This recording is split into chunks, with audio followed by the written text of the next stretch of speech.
he's a registered sex offender. That's special. That's special. That is not an exception. That has become the rule.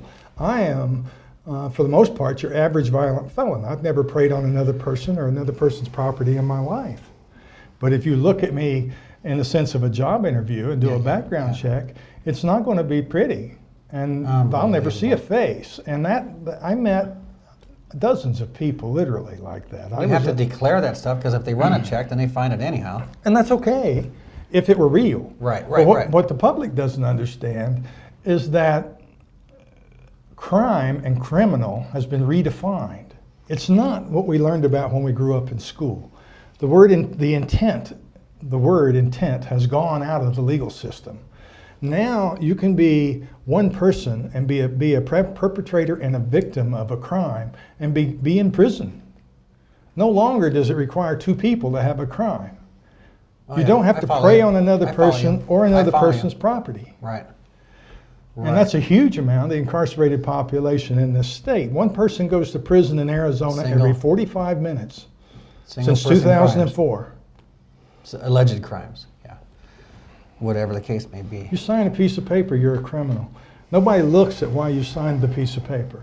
Nobody looks at did you have a gun pointed at your head to the point that if you hadn't signed it, and you had gotten in a trial system that really is no longer about the truth. It's about may the best attorney win, and what's allowed in and what's allowed out as far as for the jury to hear it is really what rules the day, not the truth.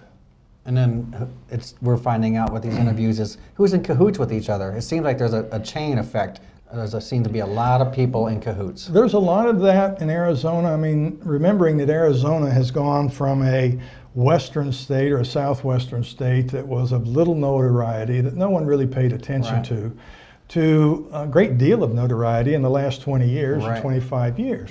And it's had a population explosion due to the influx of people from California and from up north who've come down here. And we've had a construction boom. And now that the construction boom has gone bust, the state is literally bankrupt. I mean, I review the state budget. I look at the smoke and mirrors they put in that. I mean, I have the ability to do that and to be able to speak wisely on it. I look at the county budget. I talk to people in county government and the state government. I look at, when I review the president, I'll give you an example. Let me give you a good example. One slide that the Joint Legislative Budget Committee, which is the state Senate and House Representative, which is their budgeting organization, gave a PowerPoint presentation. And one slide in that was real telling. It said, when does the state run out of money? Now, does that sound like an important question? Yes. Was that a question you would like answered? Yes.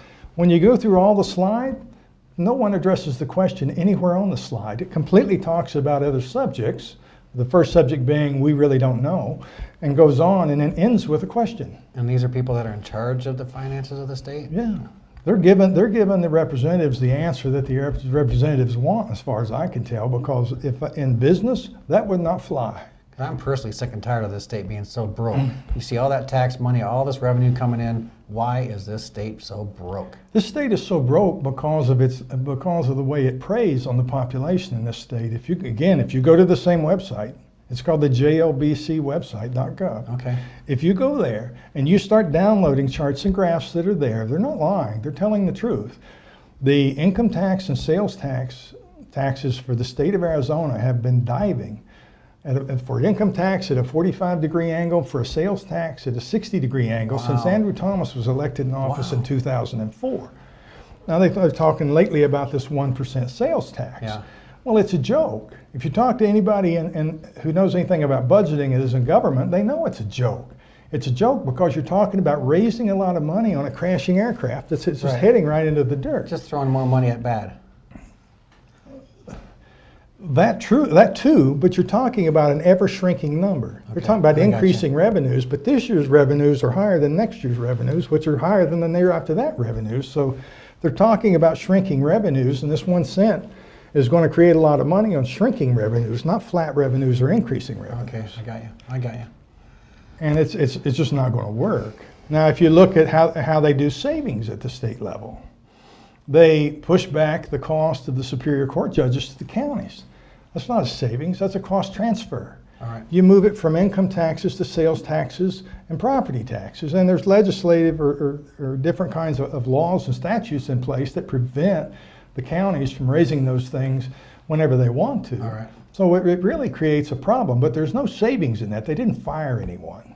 They just moved the cost to another form of government. Shuffling papers. That's all they're doing. Smoke and mirrors is what we call it in finance. Yeah.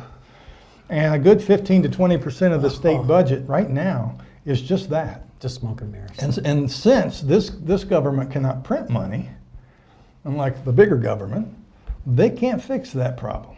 They've already reverse mortgaged everything that they own in this state.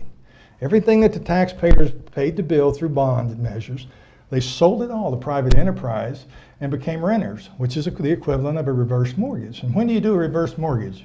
You do that when you're 70, 75 years old and you want to sell out of your house for money to live on because you're going to die. Right. Well, is the state going to die? Apparently so. Looks like it. If you look at the budget, you can watch it die, because between now and 2013, they're going anywhere from $3.5 billion to $2.5 billion in debt year over year over year.